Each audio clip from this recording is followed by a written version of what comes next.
ഈ വെള്ളൂരിൽ ഇങ്ങനെയൊരു പരിപാടി എന്ന് പറയുന്നത് ഒരിക്കലും നമ്മളെ ആരുടെയും മനസ്സിൽ വരാത്തൊരു പരിപാടിയാണ്. കാരണം ഇതൊരു പാർട്ടി കേന്ദ്രമാണ്, CPM-ൻ്റെ ഒരു കേന്ദ്രമാണ്. ഇങ്ങനൊരു സ്ഥലത്ത് CPM-ൻ്റെ സ്ഥാനാർത്ഥിയെ തോൽപ്പിച്ച് അയാൾക്കെതിരായി നിന്ന ഒരു സ്ഥാനാർത്ഥി, ഒരു സത്യത്തിന് വേണ്ടി നിന്ന സ്ഥാനാർത്ഥി ജയിച്ചു വന്ന ഒരു തെരഞ്ഞെടുപ്പായിരുന്നു. കാരണം ഈ വെള്ളൂർക്കാർക്ക് ശരിക്കും നിങ്ങളുടെ പുത്രനെ എന്ന് പറഞ്ഞാൽ ഒരു കമ്മ്യൂണിസ്റ്റ് പുത്രനെ വീണ്ടും നിങ്ങൾക്ക് MLA ആയി കിട്ടിയിരിക്കുകയാണ്. അതൊരു ചെറിയ കാര്യമല്ല.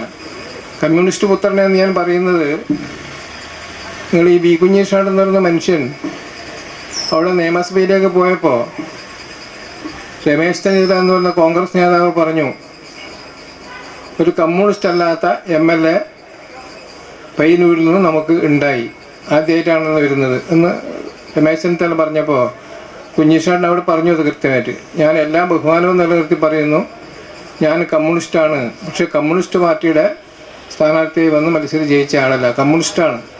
അപ്പോൾ കമ്മ്യൂണിസ്റ്റാണ്, നമ്മളെല്ലാവരും കമ്മ്യൂണിസ്റ്റുകാരാണ് എന്ന് പറഞ്ഞാൽ അതിൻ്റെ അർത്ഥം കമ്മ്യൂണിസ്റ്റായി ജീവിക്കുക എന്ന് പറയുന്നത് സാധാരണ നിലയിൽ ഒരുപാട് ബുദ്ധിമുട്ടുള്ള കാര്യമാണ്.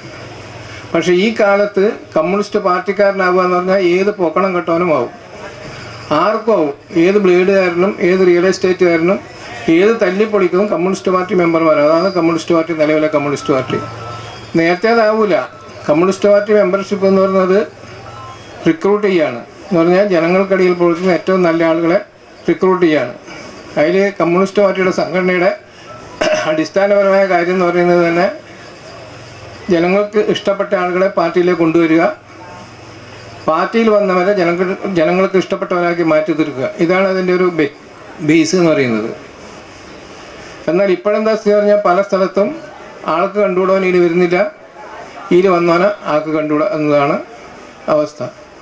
അപ്പോൾ കമ്മ്യൂണിസ്റ്റ് പാർട്ടി അത് കമ്മ്യൂണിസ്റ്റ് പാർട്ടി അല്ലാതാകുന്നൊരു അവസ്ഥ വരുന്നു. കേരളത്തെ സംബന്ധിച്ചിടത്തോളം കമ്മ്യൂണിസ്റ്റ് പാർട്ടി അല്ലാത്ത അവസ്ഥ വരുന്നു. ഇടതുപക്ഷം അതല്ലാത്തൊരവസ്ഥ വരുന്നു. അവിടെയാണ് ഞങ്ങൾ കണക്കിലെ ആളുകൾക്ക് അഭിപ്രായ വ്യത്യാസം ഉണ്ടാകുന്നത്. ശരിക്കും ഞാൻ പറയുന്നത് ഈ പയ്യന്നൂരിലെ മധുസൂദൻ എന്ന് പറയുന്നത് ഈ കേരളത്തിലെ പാർട്ടിയുടെ അപജയത്തിൻ്റെ അതിൻ്റെ ഏറ്റവും അവസാനത്തെ ഒരു കണ്ണി മാത്രം മധുസൂദനാണ്. ഇതിലൊക്കെ ശരിയായ വില്ലന്മാർക്ക് വേറെ കിടക്കുകയാണ്, അതൊക്കെ മേലെയാണ് കിടക്കുന്നത്. ഞാൻ ആരും പേര് പറയുന്നില്ല, പക്ഷെ ഇപ്പോഴും നിങ്ങൾ കണ്ടല്ലോ. കാരണം കമ്മ്യൂണിസ്റ്റ് പാർട്ടി ആലോചിച്ച് തുടങ്ങി നമുക്ക് ചില തെറ്റ് പറ്റി.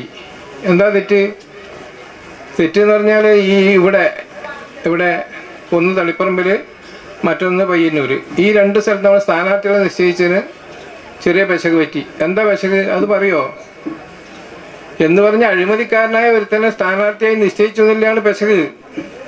അത് പറയാൻ പറ്റുമോ ഗോവിന്ദൻ മാഷ്ക്ക്? പിണറായി വിജയന് പറയാൻ പറ്റുമോ? അത് പറയാൻ പറ്റൂല.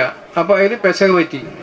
അതാരാ നിശ്ചയിച്ചത്? അത് DC-ക്കാർ തീരുമാനിച്ചാണ്, ജില്ലാ കമ്മിറ്റിക്കാർ തീരുമാനിച്ചാണ്. അതുകൊണ്ട് ജില്ലാ കമ്മിറ്റിയായി ഞങ്ങൾക്ക് തന്നു, ഞങ്ങളത് അംഗീകരിച്ചു. പക്ഷേ അവസാനം ജില്ലാ കമ്മിറ്റി സ്വയം വിമർശനമായി പരിശോധിച്ചു, അവരത് തെറ്റാണെന്ന് പറഞ്ഞു. ആ തെറ്റാണെന്ന് പറഞ്ഞ് ഞങ്ങളും അംഗീകരിച്ചു. ഇതാണ് അവരുടെ നിലപാട്. ബാക്കി ഇവർക്കാർക്കും ഒരു തെറ്റുമില്ല. പിണറായി വിജയന് തെറ്റുപറ്റിയിട്ടില്ല, ഗോവിന്ദ മാഷ്ക്ക് തെറ്റുപറ്റിയിട്ടില്ല, മേലേരിക്കുന്ന ആർക്കും തെറ്റുപറ്റിയിട്ടില്ല. നിങ്ങൾ മനസ്സിലാക്കിയ ഒരു കാര്യം, ഈ കേരളത്തിൽ 140 മണ്ഡലങ്ങളുണ്ടല്ലോ. ആ 140 മണ്ഡലങ്ങളിൽ മത്സരിച്ച് ഒറ്റ ആളേ ഉള്ളൂ. അയാളുടെ മുഖമായിരുന്നു കേരളത്തിൽ മുഴുക്കേണ്ടായത്. കേരളത്തിലെ കമ്മ്യൂണിസ്റ്റ് പാർട്ടിയുടെ ഇടതുപക്ഷ പ്രസ്ഥാനത്തിൻ്റെ മുഖം എന്ന് പറയുന്നത് പിണറായി വിജയൻ്റെ മുഖമാണ് വന്നത്. ആ മുഖം വെച്ചിട്ടാണ് കേരളത്തിലെ 140 മണ്ഡലങ്ങൾ മത്സരം. ആ 140 മണ്ഡലങ്ങളിലും ധാർമ്മികമായി പരാജയപ്പെടുത്തപ്പെട്ട ആളാണ് പിണറായി വിജയൻ. ആ പിണറായി വിജയനെയാണ് ഇപ്പോൾ തിരുത്താൻ പോകുന്ന പാർട്ടി കേരളത്തെ പ്രതിപക്ഷ നേതാവായി തിരഞ്ഞെടുത്തു. നിങ്ങളൊന്ന് ആലോചിച്ച് നോക്കിയാൽ, ഇടതുപക്ഷം ഇല്ലെങ്കിൽ കേരളത്തിൻ്റെ ഒരു സാമൂഹ്യ പശ്ചാത്തലം എന്ന് പറയുന്നത് വളരെ മോശം അവസ്ഥയിലാണ് വരിക. കേരളത്തിലെ സാമൂഹ്യ വികാസ പ്രക്രിയ തന്നെ അത് തടയും. അത് കമ്മ്യൂണിസ്റ്റ് പാർട്ടി ലെഫ്റ്റ് കേരളത്തിലുണ്ടാവണം. അവിടെയാണ് ഞങ്ങളൊരു കാര്യം ആലോചിച്ചത്, നമുക്ക് ഒരു ഇടത് കൂട്ടായ്മ രൂപപ്പെട്ട് വരണം. അതൊരു രാഷ്ട്രീയ പാർട്ടിയല്ല.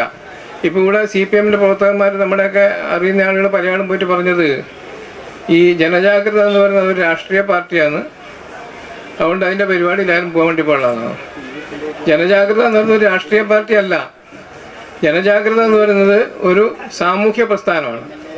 സാമൂഹ്യ പ്രസ്ഥാനം എന്ന് പറയുന്നത് നമ്മുടെ സമൂഹം നേരിടുന്ന എല്ലാ പ്രശ്നങ്ങളും ഇടപെടാൻ വേണ്ടി ഉത്തരവാദപ്പെട്ട, അത് ആ നിലയിൽ പരിഹരിക്കാൻ വേണ്ടി ശ്രമിക്കുന്ന ഒരു പ്രസ്ഥാനം. അത് രാഷ്ട്രീയം വരും, അതിൽ കല വരും, സാഹിത്യം വരും, സംസ്കാരം വരും, എല്ലാം അതിനകത്ത് വരും. ജനങ്ങൾ നേരിടുന്ന ഏത് പ്രശ്നങ്ങളും ജനങ്ങളുടെ നന്മയ്ക്ക് വേണ്ടി എന്തൊക്കെ ചെയ്യാൻ പറ്റുമോ അതൊക്കെ ചെയ്യുന്ന ഒരു പ്രസ്ഥാനമാണ് ഈ പറയുന്ന ജനജാഗ്രത എന്ന് പറയുന്നത്. അങ്ങനെ ഒരു പ്രസ്ഥാനമാണ് ഇപ്പം നമ്മളിവിടെ രൂപപ്പെടുത്തി എടുത്തിട്ടുള്ളത്.